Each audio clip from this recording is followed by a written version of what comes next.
Welcome to Midwest Whitetail. It's getting on towards the end of February now. And it's definitely nice to get outdoors. We've been doing a little bit of shed hunting, but my mission today is going to be to go over some of my food plots and see which ones that droughted out during the last summer can be salvaged and which ones I'm going to have to completely replant. And the one I'm walking through right now is one of my favorite spots. It's about a 1 acre food plot and it's tucked into the timber here. It's just an awesome spot, really. I mean, it's the kind of spot you can hunt in the morning or the evening. But the problem is, we didn't hardly hunt it at all last season. Unfortunately, when it droughted, we got a couple late summer rains and then it just started to kind of grow again and then it got dry again. So basically, we didn't even hunt this spot. That's what I'm getting at. And it's such a perfect location. This is one of my top priorities for this year. So what I'm really doing now is I'm walking here, I'm studying the ground, and I'm trying to see how much clover is really in here. And this time of the year it's hard to tell, but what you can see are the roots. These are some clover roots. You can see they're just, I don't know, they almost look like octopus legs or something. They're like tentacles. I don't see very many of them. That's the problem.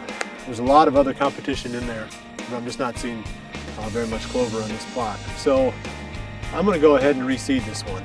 And all I'm going to do is just frost seed it.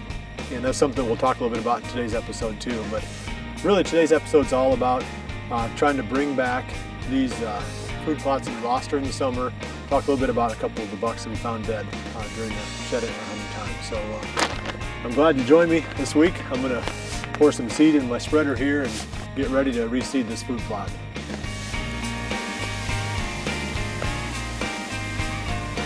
I've got enough seed here to do 1 acre.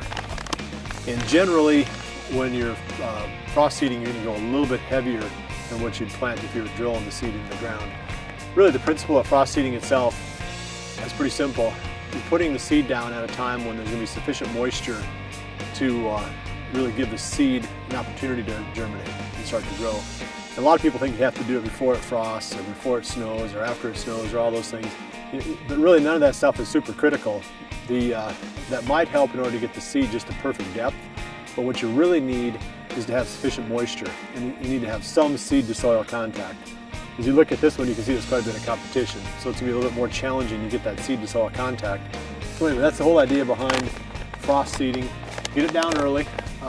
Any time now is good. Any time from mid-February until really in our area, you can still be frost seeding in the end of March in this part of the Midwest. So it's not, by no means is it too late. I'm going to be planting the Pure Trophy Clover blend from Frigid Forage. And this is a 5 clover blend.